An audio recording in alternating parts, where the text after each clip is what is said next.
je me suis dit, qu'est-ce que je vais écrire ?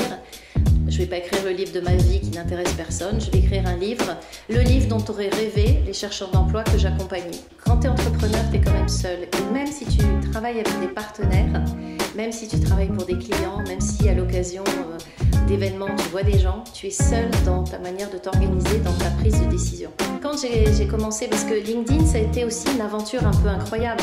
Parce qu'en mars 2016, quand je débarque sur LinkedIn, enfin j'y étais en tant que recruteuse, et j'avais 485 abonnés seulement. Tu vois, et 6 ans après, j'en ai 275 000. J'avais pas envie. Moi, j'ai pas envie d'avoir des salariés, j'ai pas envie de me prendre la tête. Voilà, je me lance. Qu'est-ce que j'ai comme capital ? Qu'est-ce que je dois payer tous les mois ? Est-ce que c'est possible de ne pas gagner de salaire pendant 6 mois, 8 mois, 10 mois ? Il faut vraiment se poser cette question-là. Et il ne faut pas se dire que sous prétexte qu'il y a la bonne cible, il y a le bon produit, il y a le bon service, on va cartonner parce qu'il faut savoir vendre. Il y a un côté un peu agité. Quand on a un truc à vendre, on n'a pas besoin de faire tout ce ramdam, tu vois. C'est qu'à chaque fois que j'ai eu peur, et j'ai eu peur souvent, je l'ai fait. Je me suis pris des portes, voilà. Donc j'ai fait plein de trucs parce que je me dis je n'aurai pas de regrets. Un entrepreneur, c'est quelqu'un qui sort du cadre et qui est capable de penser autrement et qui est capable d'oser et qui est capable de se dire tout le monde m'a dit que c'était impossible, alors moi je pense que c'est possible et j'essaie. Salut le réseau. Alors mon invitée aujourd'hui est une conférencière renommée et emblématique. Les techniques de recherche d'emploi n'ont aucun secret pour elle. C'est une spécialiste de la marque employeur, une femme très active sur LinkedIn, podcasteuse, une youtubeuse. Elle est auteure de 4 ouvrages publiés chez Erol. Chroniqueuse à la radio, sa vocation, redonner confiance aux candidats dans leur recherche d'emploi. C'est un joli teaser en tout cas. Bonjour Christelle Defou, c'est ton Planet of Boss.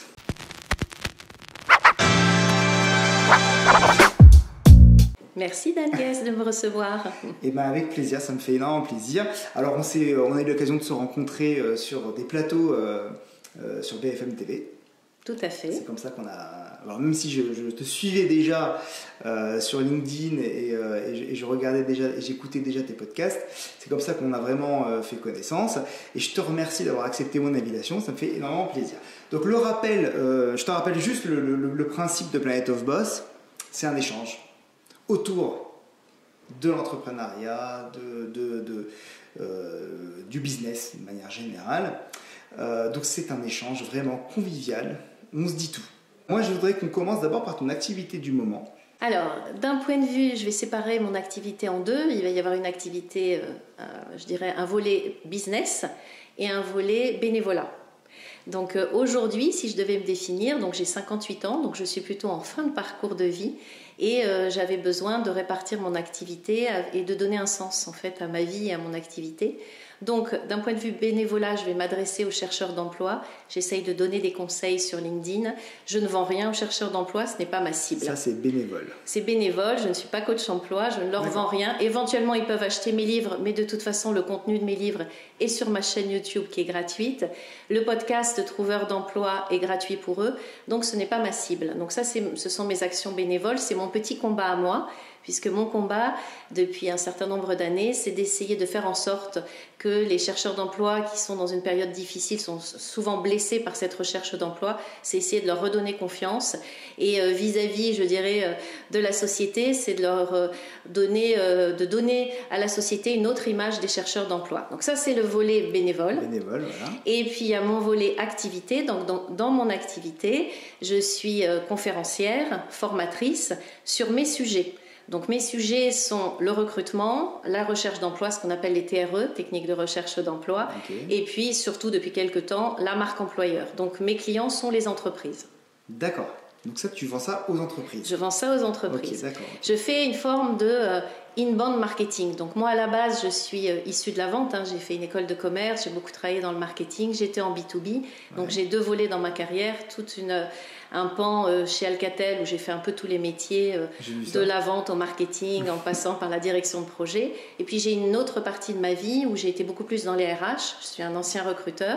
J'ai fait de l'accompagnement et depuis 2016, depuis que j'ai sorti mon premier livre, je suis beaucoup plus dans la passation de messages, donc formation, conférences sur mes sujets. La transmission. La transmission, exactement.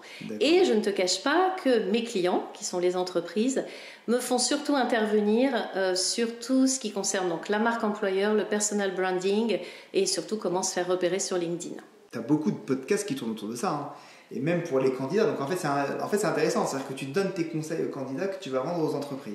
Exactement. Et puis de toute façon, je donne mes conseils aux candidats. Donc je vais finalement être connue grâce aux chercheurs d'emploi parce que je leur vends rien. Et je pense que c'est important parce qu'ils voient que derrière, il n'y a pas d'intention de quoi que ce soit. Quand je délivre un message, c'est pour aider.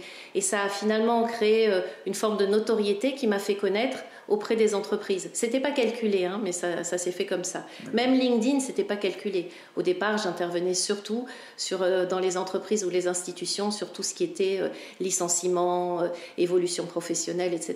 Puis on me demande beaucoup LinkedIn et puis beaucoup la marque employeur parce que c'est vraiment le sujet qui concerne les entrepreneurs et les grosses boîtes. Et encore plus aujourd'hui, avec toutes les difficultés de pénurie qu'on peut avoir chez les candidats, mais on va en reparler après. Alors avant de rentrer dans le vif du sujet, quelques petites questions sur ta vie perso, mais qui est Christelle? Donc qui es-tu dans la vie?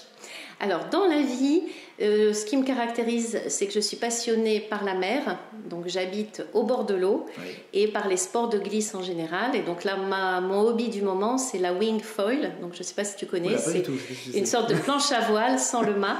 Et tu navigues sur une planche, donc tu as la voile entre les mains mais qui ne tient pas sur un mât. Et la planche se dresse à partir d'un foil. Et tu sais, tu as l'impression, tu n'avais jamais vu les gens oui, tu as l'impression qu'ils volent sur l'eau. Donc tu donnes un peu de puissance avec la voile que tu as dans les mains et tu appuies un peu sur ta planche. Et tu en fais. Donc voilà, ça, c'est ce que je fais. Wow. Et je fais aussi beaucoup de paddle quand il n'y a pas de vent. Ouais. Donc voilà, moi, ce qui m'anime, c'est plutôt la mer, c'est plutôt le soleil et puis ma famille. Alors c'est vrai que je t'ai toujours connue avec une valise. D'ailleurs, je l'ai pas. J'ai presque une valise. Non, j'ai laissé chez moi ce matin. J'ai toujours connu une valise. Oui, je me partage entre la région parisienne. En fait, j'ai deux maisons parce que je travaille dans les deux endroits. Oui, c'est ça. C'est-à-dire que tu travailles à Paris et tu te ressources dans le sud. Dans le sud. Et je vis dans le sud. Je travaille aussi dans le sud auprès des entreprises. Et comme j'ai gardé mon pied-à-terre à Paris, je fais des allers-retours. Et après, tu vas ailleurs, peut-être Bordeaux. Oui. Tu vois, je vais partir à Montpellier, je vais partir à Bordeaux, je pars en Afrique. Voilà, je me déplace. En tout cas, moi, ce qui m'a tapé dans l'œil la première fois que je t'ai vu, c'est cette énergie que tu dégages. Eh bien, écoute, je ne sais pas, parce que je me sens ramollie. J'ai eu 58 ans hier. Donc, écoute, non, j'essaye parce que je pense que Bon anniversaire. Merci beaucoup. Il y a des choses qui m'animent et d'autres qui ne m'animent pas. En fait, ce que je fais, c'est que je ne fais que ce que j'aime. Voilà, comme ça, c'est plus simple. Je peux me permettre d'avoir ce luxe-là, puisque, encore une fois, ma carrière est derrière moi, mes enfants sont élevés. Et donc je peux me permettre d'avoir le luxe de faire ce que j'aime. Parce qu'au final, t'as eu, si je comprends bien, et j'ai regardé tout ce que tu as fait, j'ai regardé ton profil sur LinkedIn, donc effectivement tu as eu une vraie période industrielle, dans l'industrie. Après tu t'es retrouvé recruteur. Alors, recruteur ou recruteuse? Moi je dis j'étais recruteuse, mais tu sais. Tout à l'heure tu as dit j'étais un ancien recruteur, mais. Tu sais, moi, je trouve mais il y en a qui vont dire auteur de livre. Moi, je dis je suis auteur de livre. Il y en a qui disent autrice. Enfin, voilà, je me prends pas la tête, ça sort comme ça. Tu as fait du recrutement. Voilà. Et effectivement, là où je pense une grande partie des gens vont dire maintenant on va se reposer, toi tu repars. Mais c'est non volontaire en fait. C'est vraiment les circonstances de la vie. Donc, dans ma carrière, quand j'étais chez Alcatel, je suis partie en expatriation pour suivre mon mari. Donc j'ai fait des pauses dans ma carrière, donc j'ai une carrière en dents de scie. Je pense que j'aurais pu exploser, mais bon, voilà, j'avais mes enfants, je m'en suis occupée. Donc je suis partie vivre en Espagne, je suis revenue en France, je suis partie vivre en Angleterre, je suis revenue en France. Et la deuxième fois où je suis revenue, je me suis dit, j'en ai marre des télécoms. En plus, j'avais jamais rien compris à ce que je vendais, ni à ce que je marketais. C'est des produits très techniques. Et je voulais quelque chose de plus humain, moins tourné vers l'argent, plus tourné vers les êtres humains. Et puis, il y a eu un concours de circonstances qui a fait que j'ai pu travailler dans un cabinet de recrutement. Et c'est là qu'a démarré ma deuxième partie de vie. Quand j'étais recruteur, je n'avais qu'une envie, c'était d'aider les candidats en face de moi, leur donner des conseils. Et il y a un moment où je me suis dit, bon, il faut que j'aille leur donner des conseils. Donc, j'ai travaillé dans l'outplacement. Et quand je te parlais des parcours de vie, à 50 ans, j'ai eu un accident de vie, comme je fais beaucoup de sports de glisse. Je faisais beaucoup de ski nautique. J'ai vu ça, une opération des épaules. Voilà, beaucoup de ski nautique, beaucoup de planche à voile, une opération grave des épaules, une immobilisation pendant plusieurs mois chez moi. Et c'est là que j'ai écrit mon premier livre. Mais ce n'était pas du tout prévu, ni les épaules, ni le fait que j'écrirais, puisque j'ai écrit complètement par hasard quand j'ai réalisé qu'en étant immobile sur un canapé, en regardant des séries télé et des émissions et des films de cœur toute la journée, je pouvais aussi écrire sur un ordinateur.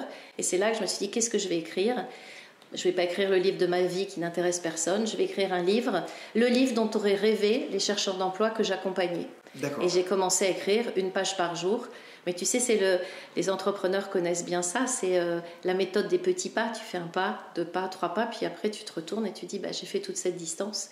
Une page par jour, au bout d'un certain nombre de jours, tu as un livre. J'avais vu une interview que tu avais donnée, alors je ne sais plus à quel média, justement, où tu expliquais un petit peu que tu as vu cet accident. Et donc c'est à ce moment-là que tu as décidé de te mettre à ton compte ou alors c'était juste d'écrire un livre? Même pas. En fait, j'écrivais un polycopier que j'allais donner aux candidats que j'accompagnais en revenant de maladie. C'était pas, même pas. Il n'y avait même pas d'intention.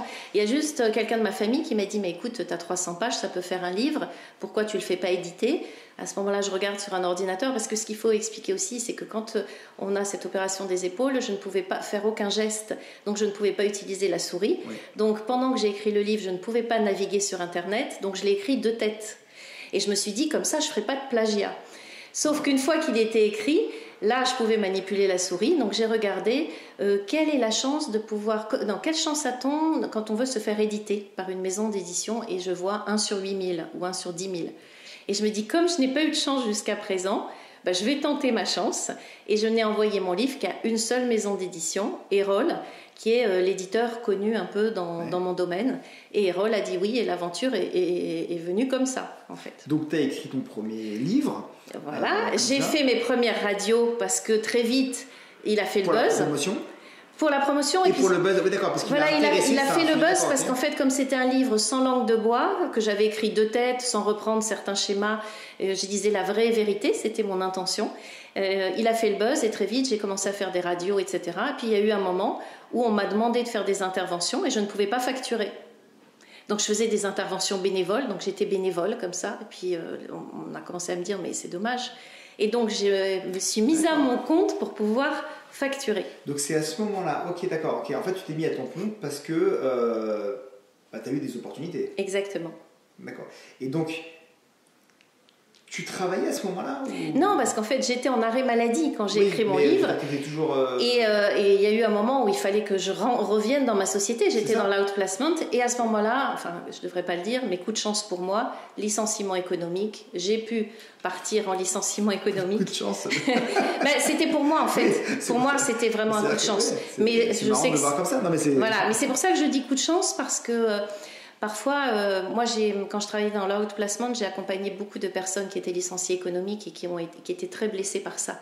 Parce que quand on s'est investi très longtemps dans une entreprise et qu'on part et parfois d'autres restent, qui ont peut-être moins bien travaillé, qui sont là depuis moins longtemps, on est très blessé. Et moi, je dis toujours, attention, ça peut être une chance aussi, ça peut être la chance d'un nouveau départ. Oui, c'est pour ça que je le présente comme ça. Donc en fait, tu n'étais absolument pas destiné à te mettre à ton compte, à être entrepreneur. Jamais tu as... Ah non, moi je fais partie de l'école. Moi je suis rentrée sur le marché du travail en 87. Moi je fais partie de ceux, donc après une prépa, une école de commerce, ceux qui rentraient dans une entreprise pour y vivre et pour y mourir quand même. On faisait partie, on était identifiés au potentiel, on faisait partie de programmes avec une évolution de carrière. Ouais. Donc moi je rentrais avec cet esprit-là. Et j'ai toujours eu un esprit corporate. Moi je ne suis pas du tout entrepreneuse dans l'âme. Moi j'adore tout ce qui est lié à l'entreprise. J'aime beaucoup la cantine, j'adore les formations. Les gens ça les embête les formations. J'adore les réunions Alors qu'il y a plein de gens qui disent... J'adore les collègues. Voilà, j'adore les collègues. Voilà, la cantine, ben c'est ça, c'est en fait le côté convivial. Le côté convivial et puis le côté aussi de l'accompagnement. On ne se prend pas la tête, on est accompagné, on fait son taf, on le fait bien. Voilà, moi j'adore les entreprises. Donc quand les gens me disaient je vais créer ma boîte et tout, ça ne m'interpellait absolument pas. Et alors maintenant, avec du recul? Mais avec du recul, et je trouve que c'est important de le dire parce que quand tu regardes notamment sur les réseaux, tu as tout le monde, ouais, c'est génial d'être entrepreneur, j'organise mon temps comme je veux, je bosse à la plage et tout. Alors c'est vrai que c'est top, mon mari me le disait encore hier, c'est top par exemple pour moi, je déteste me lever tôt le matin. Bon, ben, quand tu es entrepreneur, tu peux choisir tes horaires. Moi, et là je vais faire râler tout le monde, je passe beaucoup d'appels téléphoniques, ben, je pars de chez moi en paddle, avec mon téléphone dans un sac hermétique. Je vais de crique en crique et je m'arrête sur les criques et je passe mes coups de fil au bord de l'eau. Donc ça, c'est exceptionnel, tu vois. Ça peut faire rêver plein de gens. Voilà. Après, comme je suis beaucoup sur les réseaux sociaux, enfin sur LinkedIn, je vais travailler par exemple le soir. Donc ça, au niveau des horaires, c'est top. Mais ça te correspond ou ça te correspond pas. Je déteste tout ce qui est lié à la comptabilité. J'ai un expert comptable, heureusement, mais je comprends jamais rien. Après, chacun son métier. Voilà, chacun son métier. Mais il y a des gens qui comprennent. Moi, on me montre un bilan, mon propre bilan, je le comprends même pas. Mais je sais faire d'autres choses. Et puis, ce qui peut manquer, c'est le côté équipe. Tu vois, le côté équipe. Quand tu es entrepreneur, tu es quand même seul. Et même si tu travailles avec des partenaires, même si tu travailles pour des clients, même si à l'occasion d'événements, tu vois des gens, tu es seul dans ta manière de t'organiser, dans ta prise de décision.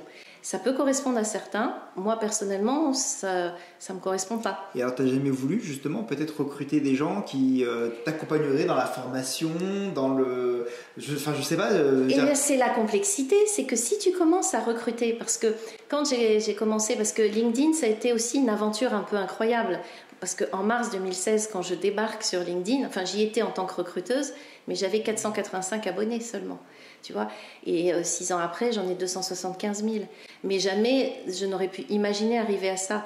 Donc, si tu veux, moi, la notoriété est arrivée grâce à LinkedIn, parce que c'est quand même un réseau qui a un fort impact. Et si les entrepreneurs nous écoutent vraiment, je leur conseille d'être sur ce réseau professionnel. Mais quand la notoriété est arrivée, la question s'est posée. Il y a plein de gens qui m'ont dit, tu devrais monter ça sur ton nom, sur ta marque, et recrute, etc. Sauf que le problème, c'est que si tu fais ça, tu te transformes en dirigeant d'entreprise, il faut le vouloir. Moi, je n'avais pas envie. Moi, j'ai pas envie d'avoir des salariés, j'ai pas envie de me prendre la tête. Et heureusement. Donc, tu trouves, ce que tu préfères dans l'entrepreneuriat, ce que tu préfères, en tout cas, le bénéfice que tu y trouves, c'est cette forme de liberté. C'est la liberté, et je pense que d'avoir été seule, sans salarié, ça m'a aussi donné une liberté, notamment au moment de la crise du Covid. Si j'avais eu des salariés à ce moment-là, je pense que ma boîte coulait. Mais là, moi, j'étais toute seule, il ne se passait rien, j'ai tout passé, j'ai tout fait à distance, mes conférences, mes formations, etc. Mais je n'ai impliqué que moi. Bon, sans faire de jeu de mots, tu mènes ta barque comme il faut. Je mène ma barque, je mène mon paddle. Tu mènes ton paddle, tranquillement, c'est bien, tu es libre. Tu peux faire ce que tu veux, mais en même temps, tu dois tout faire tout seul. Tu fais tout seul, mais tu choisis ce que tu fais. Tu choisis ce que tu fais. Donc, je dis très souvent non. Je passe à d'autres. Voilà, parfois, je m'associe sur des projets. Comme avec Florence Marty, on fait une conférence sur la marque employeur ensemble. On a écrit un livre ensemble. Je me suis associée avec Hélène Lee pour écrire un livre. Donc, je crée des partenariats comme ça. Mais non, j'ai pas eu envie du tout d'avoir de salariés, ni d'être le patron de qui que ce soit. Tu sais, quand on a déjà eu une famille nombreuse d'enfants, etc., on n'a pas envie d'avoir d'autres enfants professionnels. Tous les modèles existent. Mais moi, je suis un modèle atypique, je t'avais dit. Oui, mais je pense qu'il faut être juste en harmonie avec soi-même. Et j'ai l'impression que c'est le cas pour toi. Et c'est très bien. Et justement, si tu as des conseils à donner à des personnes qui souhaitent se mettre à leur compte, donc on va rentrer dans les conseils, mais déjà, d'après toi, quelles sont les qualités qu'il faut avoir pour se mettre à son compte, en tout cas faire le switch, à dire je ne serai plus salarié, je vais me mettre à mon compte? Alors, je ne sais pas si je partirais déjà sur les qualités. Moi, je partirais d'abord sur la situation.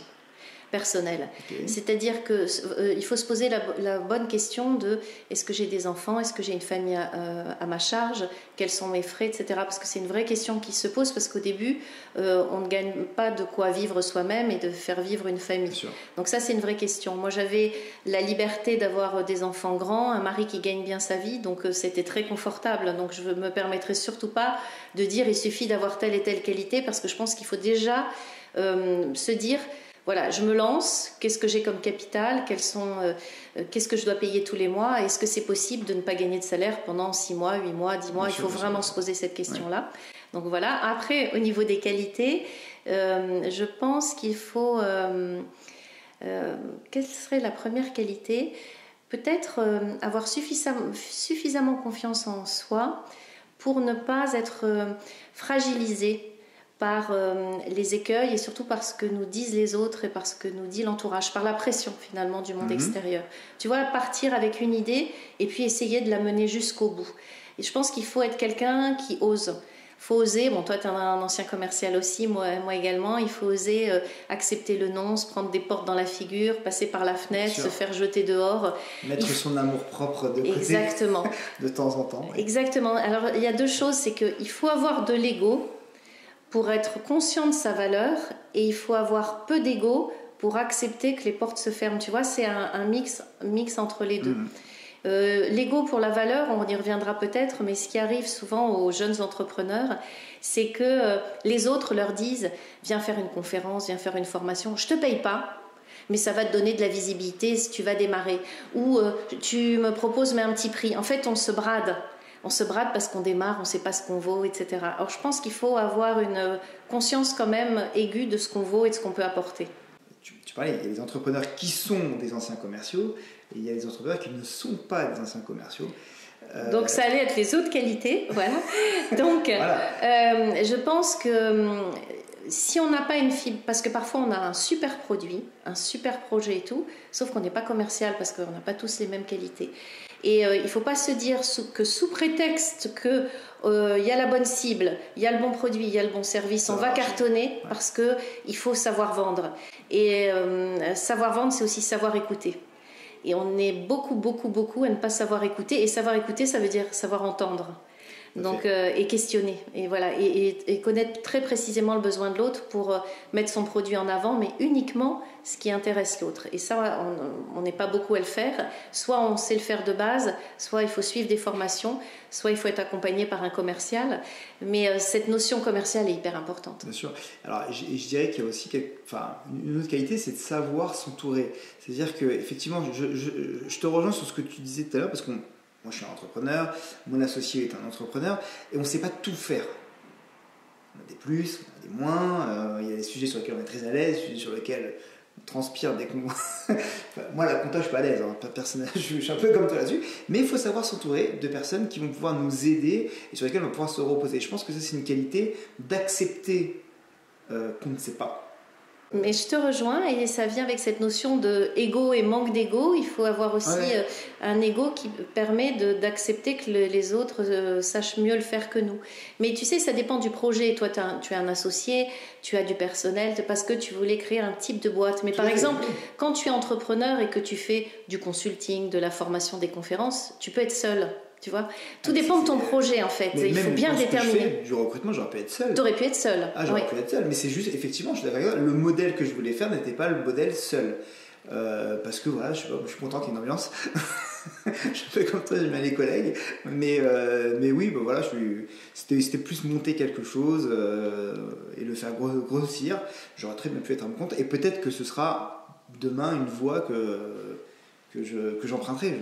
Ça dépend aussi de l'âge, donc ça aussi c'est un critère important, c'est que 50 ans pour démarrer une boîte, j'étais déjà un peu trop vieille, tu vois, c'est-à-dire que quand tu démarres jeune, t'as une pêche, tu rebondis. Quand tu as un certain âge, tu es plus fatigué, tu peux manquer de pêche, de courage. Et puis en termes d'image, tu n'as pas la même image quand tu as 50 ans et quand tu en as 30 aussi, tu vois.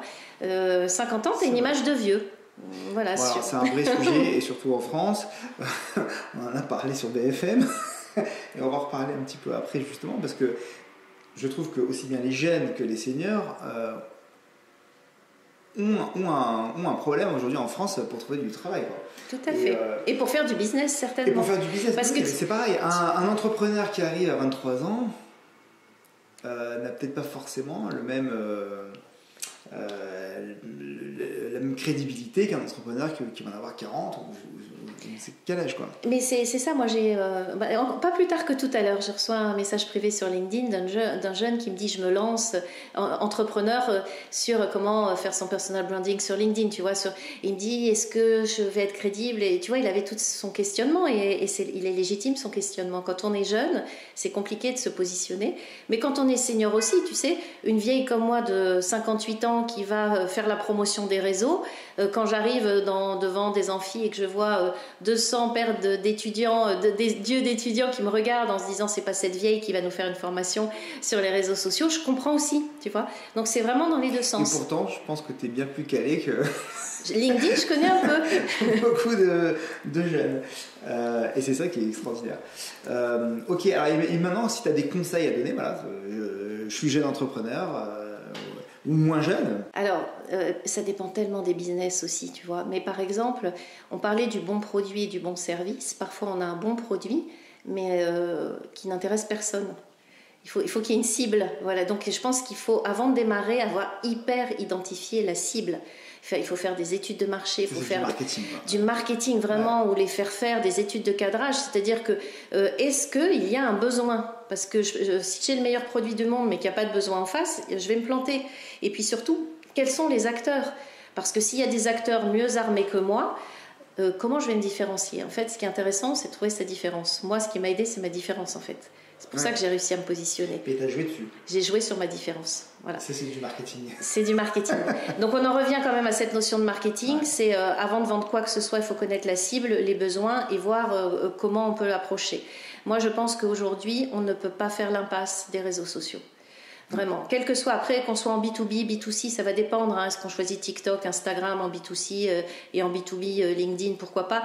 Là, j'ai pas de jugement là-dessus, mais il faut s'aider des réseaux sociaux parce que la communication passe par là. Les prospects, les futurs clients sont sur les réseaux sociaux et on ne peut pas faire l'impasse de ça. Et donc, il faut il faut communiquer très en amont parce que si on communique pour vendre, ça ne marche pas. Donc, il faut communiquer pour donner des conseils, pour aider, ou même faire transparaître une expertise. Par exemple, pourquoi pas, toi, sur le recrutement affinitaire, tu vois, faire des articles, donner des conseils, pour que tu deviennes, entre guillemets, une référence sur le sujet et que les gens se disent, bah tiens, son produit est top. Mais si tu dis, moi, j'ai pas besoin des réseaux sociaux, bon, bah tant mieux, mais ça risque d'être compliqué. Ou si tu dis, je vais sur les réseaux sociaux, mais juste pour vendre ma formation, acheter ma formation, plus que 3 places, c'est que 130 € et tout, ça gonfle tout le monde. Et tu as l'impression que beaucoup d'entrepreneurs font ça, en fait? Font un peu ça. Ouais, c'est-à-dire qu'ils utilisent... moi, je trouve que si je le sens, je pense que d'autres le sentent, hein, mais quand on voit des publications sur LinkedIn avec mes clients, tu sais, tout de suite, dès la 3e phrase, ils sont obligés de dire qu'ils ont des clients, mes produits, une super offre, avant ce soir, avant minuit, machin, etc. Il y a un côté un peu agité. Quand on a un truc à vendre, on n'a pas besoin de faire tout ce ramdam, tu vois. Oui, d'accord. Donc en fait, le conseil que tu donnes sur les réseaux sociaux, c'est utiliser-les comme une caisse de résonance de vos compétences, de votre savoir-faire, de ce que vous savez faire, de ce que vous pouvez proposer, sans vendre. Sans vendre, mais on vend quand même, c'est vraiment de l'inbound marketing, c'est des techniques. C'est de la vente sans vente, et puis la vente elle se fait après, la vente elle se fait quand on connaît le marché, quand on voit les gens qui commentent, quel est leur profil, quand on crée son réseau, on rentre en contact, on accepte des contacts, on fait des échanges en messages privés, etc. Mais je pense qu'au début, si on vend dès le début, ça ne marche pas, mais c'est comme chercher un job, hein. Un chercheur d'emploi ou par exemple un étudiant. Moi je le vois dans les écoles de commerce, les étudiants qui attendent la fin de la 5e année pour se mettre sur un réseau social et qui tout de suite balancent leur CV en disant cherche un job, ça marche pas. Par contre, si dès leur première année ils ont commencé à intervenir, interagir, à mettre d'autres personnes dans la lumière, etc., et ben, quand eux ils en ont besoin à un moment, le réseau répond. On est dans une société de l'immédiateté. On veut des résultats tout de suite, et donc justement au final ces réseaux sociaux qui sont très modernes nous imposent un fonctionnement qui ne va pas avec cette immédiateté, quoi. En fait, ça dépend. Il faut de la patience. Moi, je pense qu'il faut de la patience, mais encore une fois, c'est ce que je dis toujours, je ne détiens pas la vérité. Ça a été mon fonctionnement. Moi, j'ai mis 6 ans toute seule. J'achète pas de likes, je fais pas partie de pod, enfin de groupes d'entraide. J'ai pas de gens qui font mon community management. Tu vois, j'ai mis 6 ans pour acquérir cette communauté-là, mais j'ai construit petit à petit. Et puis pendant que je me faisais connaître sur LinkedIn, les premiers leads arrivaient et puis ça a grossi comme ça.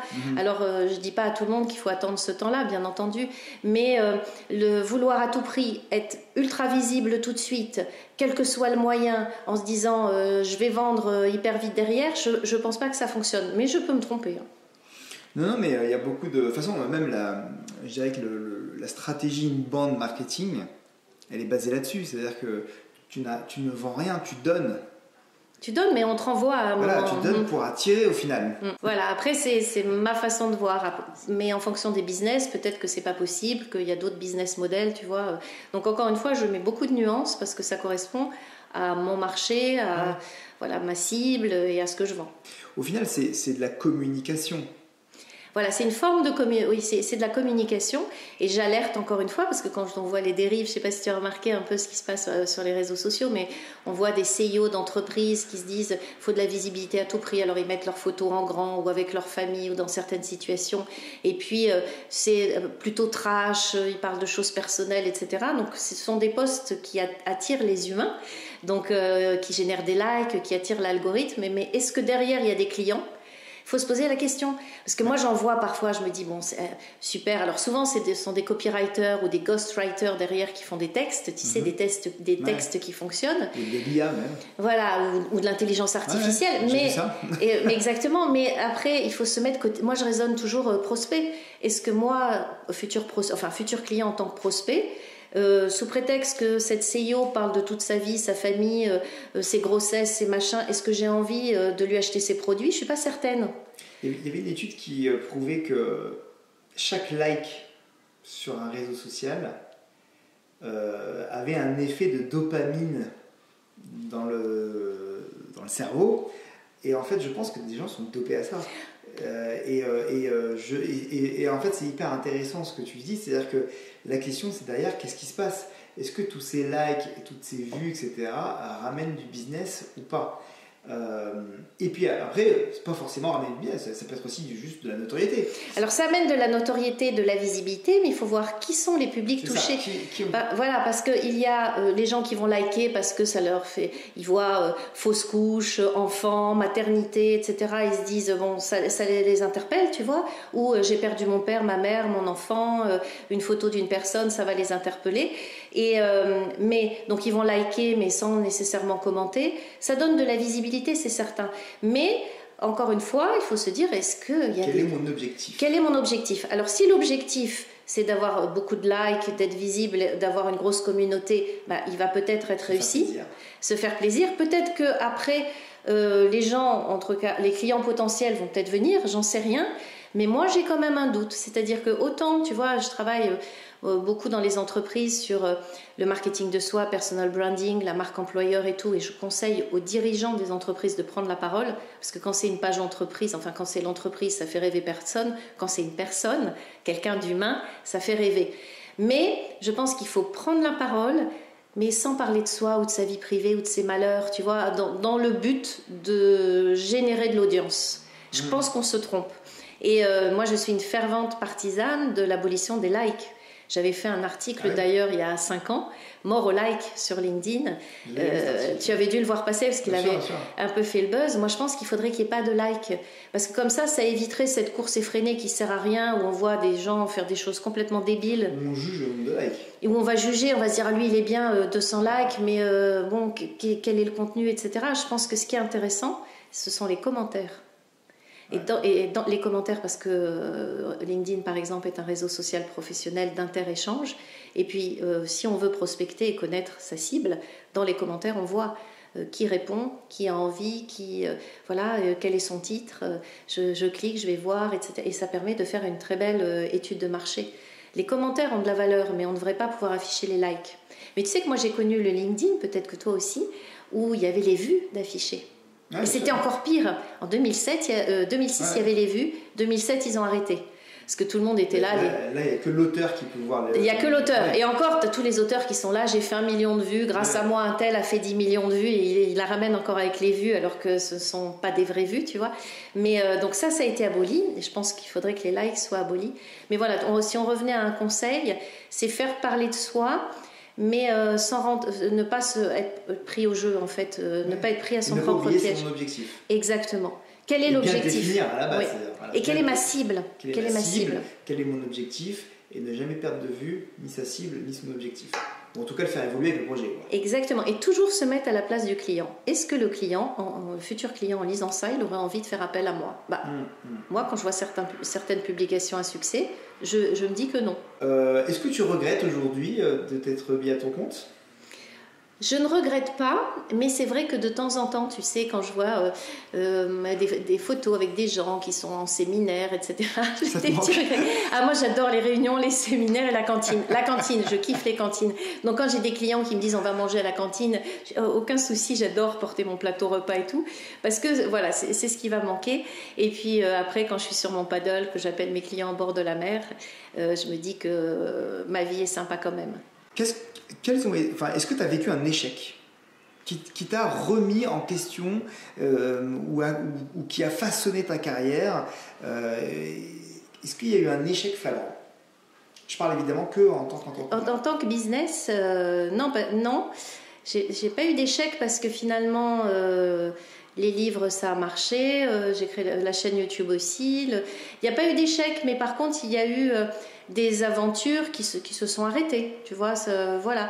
D'échecs cuisants, j'en ai pas un comme ça qui me vient, mais j'en avais eu avant avec ces soucis d'épaule, etc. Tu vois, j'avais eu un gros accident de vie. Oui, mais ça, tu peux rien, donc voilà. Non, après, c'est posé pour moi la question au tout début de est-ce que j'allais être en B2B ou est-ce que j'allais être en B2C ? Ah oui. Voilà, oui, soit je m'adressais aux entreprises, soit je devenais coach en fait. Tu me dis je fais les deux. Coach, non, je me suis dit je connais le B2B.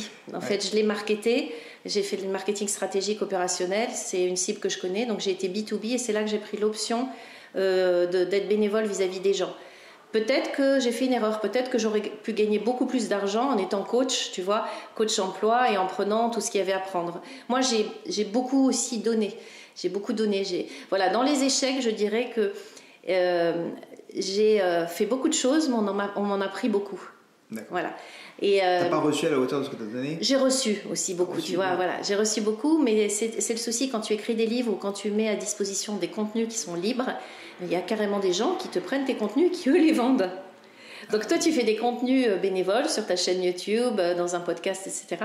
Et puis les gens viennent, les notent, etc. Et puis créent des formations et les font financer, et les font payer. Donc voilà, c'est peut-être cet échec-là de me dire, est-ce que j'ai bien su doser ce que je donnais et ce que je faisais payer ?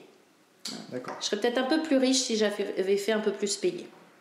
Mais plus heureuse, j'en sais rien. Voilà, c'est ça ce que je veux dire. Est-ce que c'est ce que tu recherches ? C'était pas ce que je recherchais. Et, puis, et encore une fois, c'est lié aussi à mon âge. Je pense qu'à 30 ans, quand on a une famille, des enfants et tout, on peut être un peu plus mordu et mordant parce qu'il y a plus d'impact, tu vois, derrière. Alors, et quelle est l'expérience dans laquelle tu es la plus fière ?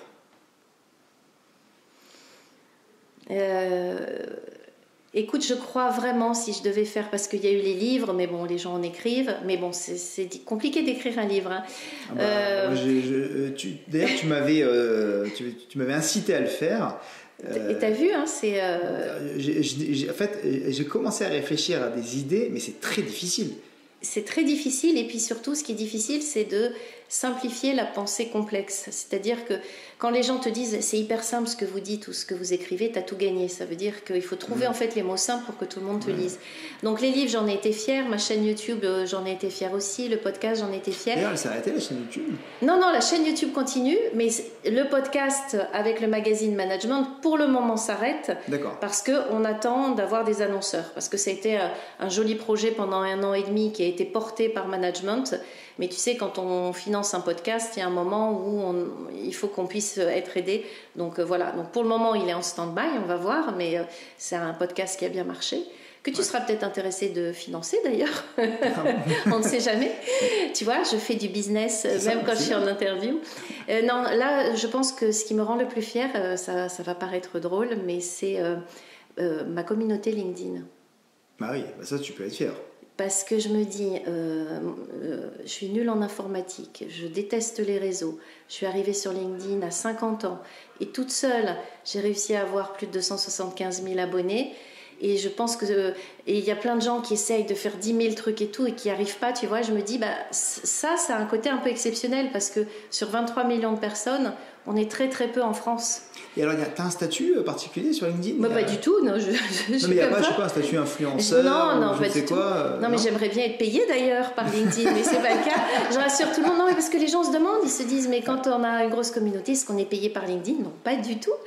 Ouais. Mais je suis fière de ça parce que je me dis, ça peut redonner aussi ça peut donner du courage à ceux qui arrivent et qui se disent j'y arriverai jamais. Je me dis si moi j'ai réussi, c'est à la portée de tous. Donc ça c'est un conseil aussi, il faut croire, il faut y croire. Ah mais de toute façon moi il faut se bagarrer tout le temps quoi. Voilà, moi je pense qu'il faut oser. En fait ce qui m'a conduit toute ma vie, c'est que à chaque fois que j'ai eu peur, et j'ai eu peur souvent, je l'ai fait. D'accord. Je me suis pris des portes, donc j'ai fait plein de trucs. Parce que je me dis, je n'aurai pas de regrets. À l'aube de mes 70 ans, je n'aurai pas de regrets parce que j'aurais fait les choses. Tu sais que c'est hyper inspirant tout ce que tu dis. Ah bon, je ne sais pas. Tu te rends compte que, effectivement, tu parles de ton âge, tu parles de... Ah mais mon âge, je l'assume, c'est d'ailleurs ma marque de fabrique. Mais oui, mais c'est génial, c'est que j'espère vraiment que je serai comme toi à ton âge. Mais tu sais que c'est pas facile pour une femme. Parce que déjà d'être senior, c'est pas facile. Une femme senior, les femmes ont plutôt tendance à utiliser de la chirurgie esthétique, à partir d'un certain âge ne pas donner leur âge, etc. Mais de toute façon, on aura tous mon âge. C'est pas un défaut, c'est un passage. Et au contraire, j'insiste beaucoup dessus parce que je me dis que les seniors, les gens qui se sentent un peu loin de tout, parce que tu sais, ça va tellement vite. Moi, je discute par exemple avec beaucoup de chercheurs d'emploi seniors. Quand on leur dit, il faut faire un CV vidéo, il faut mettre un QR code sur votre CV, vous allez faire, il faut faire une petite vidéo sur LinkedIn, aller sur TikTok. Ils sont trop loin. C'est inaccessible. C'est inaccessible. Et je veux leur dire, non, c'est possible, il suffit d'y croire. Et puis si on essaye, et puis si ça marche pas, on se plante, c'est pas grave, mais au moins on a essayé. Petite question philosophique. Quelle est ta propre définition de la réussite? La réussite, c'est quand on est heureux. C'est quand on réussit à être heureux. On se lève le matin et on se dit « je suis au bon endroit ». La plénitude. C'est la plénitude. Moi, il y a la notion de bon endroit. Moi, je suis une passionnée de la mer et quand je me lève, je suis au bord de la mer, je vis au bord de la mer et je me dis « je suis au bon endroit ». Donc ça ne va pas passer par un gros bateau, un gros machin, c'est pas financier, bien que pour être au bord de la mer, il faut aussi... Mais c'est être au bon endroit. D'accord. Et là, en harmonie. En harmonie. Mais c'est parce que j'ai cet âge, parce que être au bon endroit, si tu vas interroger des jeunes, c'est pas être tout seul sur un paddle au bord de la mer. Ça peut être être dans un groupe, être être avec d'autres, participer à un événement, monter sur scène, tu vois. Certains vont te dire ça. Donc moi, c'est le bonheur par rapport à mon âge. Ou le côté matériel. Ou le côté matériel, je l'oublie toujours, mais en effet... Le matériel, bien sûr. Une belle voiture, bon moi je roule en vélo électrique, tu vois, après on a tous des besoins différents, mais voilà. Et puis, tu vois, comme ton émission s'adresse aux entrepreneurs, attention aussi à ne pas, on parlait des qualités, ne pas se laisser influencer, perturber, malmener par les réseaux sociaux et ce qu'on y lit. Parce que tu sais, quand on voit je gagne 10 000 € par semaine, 50 000 € par mois, j'ai fait tant de chiffre d'affaires, etc. D'abord, c'est ce que les gens disent et puis il faut vérifier. Et puis, il y a une différence entre le chiffre d'affaires et puis ce qu'on gagne réellement. En fonction, entre si tu es tout seul et si tu es plusieurs, si tu as beaucoup de charges, etc. Exactement. Donc, attention même pour aussi. Un freelance d'ailleurs. Et le chiffre d'affaires n'est pas le salaire. Exactement. Donc, il faut aussi être très, très non influençable par rapport à ça. Ouais. Alors parlons du marché de l'emploi que tu connais bien. On connaît une pénurie de candidats comme jamais. Quel regard tu portes justement sur le comportement des entreprises et le comportement des candidats? Alors, Encore une fois, je ne suis peut-être pas la bonne personne pour répondre à cette question parce que moi... Tu conseilles les entreprises et tu conseilles les candidats. Oui, mais j'ai un parti pris. C'est-à-dire que les candidats le savent. Moi, jusqu'à ma mort, je défendrai les candidats. Donc, je me bats depuis 2007 maintenant pour faire changer le regard des entreprises et de la société sur les chercheurs d'emploi. Donc, si tu veux, moi, la pénurie, enfin, ce qui se passe, la grande... moi, ça me fait un petit peu plaisir. Donc, les entreprises ne vont pas être contentes. Les candidats ont le choix. En fait, je suis contente de voir que les forces sont en train de s'équilibrer. Parce que c'est même inversé. Inversé, mais moi je parle d'équilibre parce que tu sais, ça s'inverse, mais pas dans tous les secteurs non plus. Donc voilà, je pense toujours aux candidats qui galèrent à trouver un job. Mais je suis contente parce que moi en 87, j'ai quand même connu le recruteur tout puissant. Le candidat en position basse. J'ai connu des entretiens de recrutement qui étaient des interrogatoires et il n'y a pas si longtemps et encore maintenant on entend vraiment des choses compliquées.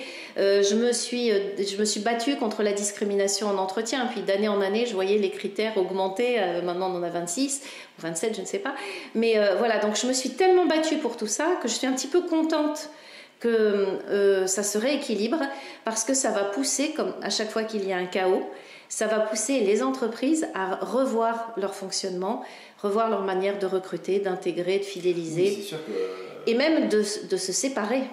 Les entreprises, par exemple, en France, ne savent pas se séparer de leurs collaborateurs. Souvent, elles se séparent mal. Et je pense que tout ce qui se passe à l'heure actuelle, et ça, c'est aussi grâce à la nouvelle génération, c'est la crise Covid, mais la nouvelle génération qui a d'autres valeurs que celles qu'on avait à mon époque. Et c'est tant mieux. C'est tant mieux parce que on va trouver d'autres modèles, des modèles un peu plus humains. Et je pense qu'il va y avoir peut-être moins de... on va aller moins vers tout ce qui est profit, rentabilité, les actionnaires, et peut-être un peu plus vers les humains, les valeurs, et faire quelque chose pour le monde. Le marché aujourd'hui, c'est vrai qu'il est... Donc le marché du business est propice, et donc forcément les entreprises recrutent, et donc les candidats en bénéficient, et donc tout le monde est content. Mais c'est vrai que là on arrive, dans certains secteurs, à une pénurie où... alors c'est peut-être bien pour les candidats, il y a une surenchère des salaires, parce que la pénurie, mais est-ce que c'est vraiment un bien? Non, alors je nuance, je nuance. Disons que c'est pour ça que les sujets de marque employeur sont beaucoup abordés. Et c'est pour ça qu'on a écrit notre livre en janvier 2022. C'est un sujet central aujourd'hui. C'est un sujet central parce que, moi je suis dans le sud, tu vois, je vois certaines petites boîtes dans le sud qui disent mais la marque employeur c'est un truc de parisien, c'est un truc de bobo, etc. Mais en fait la marque employeur c'est quelque chose qui permet de faire du business, si on y réfléchit. Il n'y a pas que employeur dedans, il y a marque. Et marque, voilà. Et donc c'est un vrai sujet, c'est-à-dire que les entreprises doivent se dire en tant qu'employeur, qu'est-ce que je peux faire pour attirer, pour fidéliser et puis il faut un alignement aussi entre ce que je vends sur les annonces, ce qui se passe en entretien, ce qu'il y a réellement dans la vraie vie quand on est dans mon entreprise. Et ça, c'est une sorte de chaos, mais qui fait que les entreprises vont renaître différemment. Et tu parlais dans un de tes posts, un de tes derniers posts, tu parlais du salaire, de l'affichage du salaire. Oh là là, le post, j'ai dû passer les 500 000 vues. Moi qui dis j'ai horreur des likes et tout, donc je vais juste parler des vues, mais il y a eu énormément de commentaires et tout, le post a explosé. Oui, parce que en fait, c'était suite à des remarques d'employeurs, d'entreprises qui me disaient mais de toute façon, maintenant, c'est la grande démission, plus personne ne répond aux annonces, etc. Puis je voyais leurs annonces toutes pourries, qui ne donnaient pas envie. Et elles étaient toutes pourries parce qu'il y avait plein de trucs pourris, et notamment pas le salaire. Et c'est là que ça m'est venu, et je leur disais à chaque fois, mais pourquoi est-ce qu'on va aller dépenser du temps à répondre à une offre d'emploi quand c'est déjà compliqué d'être chercheur d'emploi si on ne sait pas vers quoi on va? Rien que ça. Et on peut penser que ça paraît évident, mais il y a très très peu d'entreprises encore qui affichent les salaires. Alors, certains disent que c'est compliqué aussi. Il y a des recruteurs sur LinkedIn qui se sont expliqués en disant oui, mais quand on met le salaire, voilà ce qui se passe. Je peux comprendre aussi. Mais je pense que quand il y a un problème, donc l'entreprise identifie qu'elle a un problème pour recruter.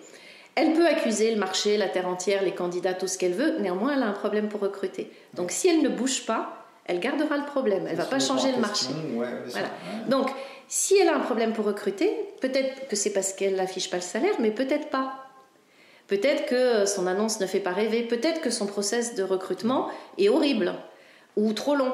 Ou peut-être que quand elle dit oui à un candidat, elle attend 2 mois avant de l'intégrer, qu'entre-temps, il est parti ailleurs. On ne sait pas. Mais je pense que ça nécessite de savoir qu'est-ce qui se passe. Ah, mais de toute façon, la marque... Et c'est vrai, ce que tu dis, c'est que la marque employeur, ce n'est pas que du marketing. Ce n'est pas qu'une vidéo ou une photo ou un... En fait, c'est un vrai cahier des charges. C'est un cahier des charges, ce sont des valeurs, c'est un fonctionnement.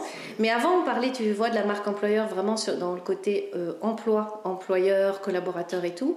Mais pour moi, c'est business, vraiment business. C'est-à-dire que je ne vais plus atteindre mon marché au travers de mes produits et de mes services, mais ça va être au travers de la manière dont je gère les hommes et les femmes que je vais attirer, intégrer, faire évoluer, fidéliser. Et si je les traite mal, j'aurais beau avoir le meilleur produit de la Terre, je traite mal les êtres humains qui viennent chez moi, comme ce sont de potentiels ambassadeurs sur les réseaux sociaux, ils parlent mal de moi. C'est très simple. Hein. Mais tu parlais d'inbound marketing. En fait, ce qui s'est passé, c'est qu'il y avait la vente, il y avait le marketing. Au début des années 2000, en tout cas moi, quand j'ai commencé à travailler, c'était vraiment ça. Tu avais les sales et le marketing. C'était 2 départements différents qui travaillaient absolument pas ensemble, qui étaient vraiment chacun à voix. Aujourd'hui, sales et marketing, c'est la même chose. C'est-à-dire que c'est le même... Et j'ai l'impression que c'est exactement ce qui est en train de se passer sur le recrutement. C'est-à-dire que marketing et recrutement, ça devient la même chose. Et donc, on ne peut plus recruter comme à l'époque. Il faut aujourd'hui recruter avec le marketing. Mais c'est exactement ça. Moi, quand je suis entrée dans le marché, sur le marché du travail... Oui, mais c'est dans mon livre, figure-toi. On a fait consacrer tout un paragraphe, enfin tout un truc là-dessus. C'est que moi, j'ai connu même l'époque où quand tu voulais faire du marketing, c'était mon cas, il fallait passer par la vente. Je ne sais pas si tu as connu ce moment-là, mais nous, on nous disait tu ne peux pas faire du marketing si tu n'as pas fait de la vente. C'est pour ça que j'ai fait de la vente et ensuite j'ai fait du marketing. Et quand j'étais dans la vente, je recevais du marketing des bibles produits sur des autocommutateurs qui faisaient 3 kilos. La Bible, on la recevait, on la mettait dans le placard à côté des autres Bibles et on fermait le placard. Et je me disais, mais c'est fou que les gens du marketing ne sachent pas à quel point notre quotidien ne nous permet pas de transporter une Bible produit. Il faudrait qu'on ait des infos toutes petites sur un tout petit guide. Et quand j'ai ensuite travaillé en marketing, le premier truc que j'ai fait, ça a été ça. Ça a été des micro-livres qu'on mettait dans notre poche. Pour le commercial. Pour le commercial, où il regardait vite la concurrence, vite les arguments produits, remettait dans la poche et le livre, on le jetait dès qu'il y avait un nouveau truc. Et donc, il y a eu un moment, en effet, dans les années 2000, où il y a un rapprochement marketing, stratégique, opérationnel et commercial, mais il y avait les RH de leur côté. Et maintenant, on est obligé d'intégrer les RH. On parle de marketing RH aussi. Hein. Ouais, et inbound recruiting aussi. Quoi. Exactement. Une récente étude de Pôle emploi dit qu'il y avait entre 250 et 400 000 offres d'emploi non pourvues. Et comment toi, parce que bon, il y a 40 explications, hein, mais comment toi, quelle est ton explication quand on voit le taux de chômage à 7%, je crois, quelque chose comme ça, en France, et surtout le taux de chômage des jeunes ou des seniors qui sont des viviers de recrutement importants en soi. Hein. Comment on explique avec autant d'offres d'emploi non pourvues et autant de personnes au chômage qu'on n'arrive pas à faire affaire? Mais justement, on est dans ce qu'on disait tout à l'heure, cette nécessité d'analyser. C'est-à-dire que le marché va être très tendu et puis on est en pénurie pour certains profils. Mais d'ailleurs, il me semble que tu en parlais aussi sur des plateaux chez BFM de ça. C'est-à-dire que si on ne s'ouvre pas, si on recrute, mais qu'on cherche on cherche des carrés. Il y a tous les carrés qui sont sur le marché, tout le monde les veut. Et qu'on ne veut pas les ronds et qu'on ne veut pas les triangles, ça crée une pénurie de carrés. Les carrés sont surévalués et on n'arrive pas à recruter. Mais si on s'intéresse aux ronds et aux triangles et qu'on se dit, on va peut-être les former. Un triangle, on peut réussir à le former, à le mettre un peu carré. Et le rond, on peut le rendre un peu carré aussi. Et est-ce que c'est pas d'ailleurs intéressant d'avoir un rond à la place d'un carré, d'avoir quelqu'un de différent? Je pense qu'en fait, les entreprises françaises ne s'ouvrent pas assez. C'est très franco-français, parce que moi qui ai vécu en Angleterre, c'est pas la même chose. On ne s'intéresse pas assez à des profils qui sont différents et qui peuvent être aussi des sources d'inspiration dans les entreprises vraiment intéressantes. Donc, voilà, donc je pense qu'il y a les jeunes souffrent de leur manque d'expérience et ils font peur aux entreprises. Et les vieux font peur. Les deux génèrent des a priori et sont 2 populations auxquelles on devrait vraiment s'intéresser. Les jeunes, on doit les former, les accompagner, les mentorer. Et les seniors, mais ce sont des mines d'informations, ils ont toute l'histoire des entreprises avec eux, et il faudrait vraiment s'en servir. Il faut s'en servir, effectivement. Je crois que pour rappeler, c'est 18% de chômage pour les jeunes et 16,8% de chômage pour les 55-64 ans. Ça m'étonne. Énorme. C'est énorme. Grande démission silencieuse, etc. Juste ton regard là-dessus. Mais c'est pareil, j'ai vu tellement d'abus dans les entreprises. En fait, ce qui se passe, c'est qu'encore une fois, je suis mal placée, puisque moi j'étais dans l'outplacement. Je recevais des personnes licenciées économiques.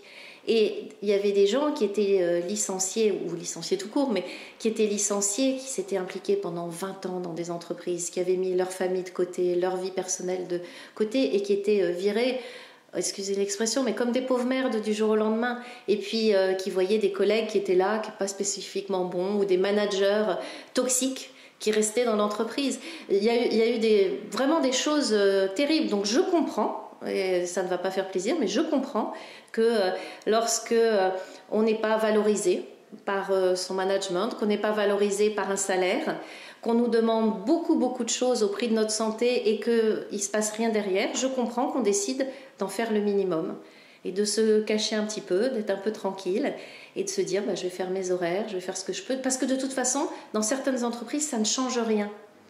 Il faut toujours plus et toujours plus et toujours plus, et le toujours plus devient une normalité.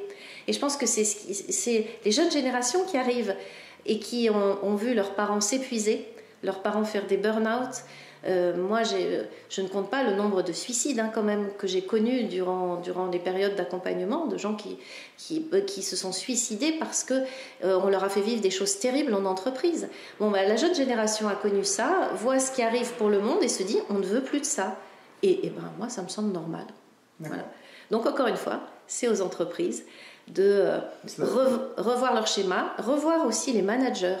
Il n'y a pas de raison qu'on nous dise lui, c'est un manager toxique, c'est un pervers narcissique, mais on le garde. On vire les gens qui sont autour, mais par contre, lui, on le garde. Pourquoi est-ce qu'on garde ? Et moi, ça restera toujours une interrogation. Je ne sais pas si toi, tu as la même. Je suis entièrement d'accord avec toi. On garde dans les entreprises des incompétents. C'est surtout dans les grosses structures, ça. Oui, mais on le sait. C'est-à-dire qu'il y a des personnes, on sait qu'elles sont toxiques, qu'elles sont... Voilà, et les autres s'en vont autour et on les garde. Et puis, il y a aussi des incompétents. Moi, j'ai connu des personnes, des managers, mais complètement incompétents, mais qu'on garde. On garde, on les paye bien. Et il y a un moment où les autres qui se démènent, qui sont jamais dans la lumière et qui sont sous-payés, se disent ras-le-bol. Et ce sont les enfants de ceux-là, je pense, qui réagissent aujourd'hui. Alors j'ai écrit un article là, sur le blog d'Open Sourcing parce que j'ai vu passer beaucoup d'études, 3 déjà, mais apparemment il y en a plein qui vont arriver. J'ai appelé ça la grande repentance. C'est un joli nom.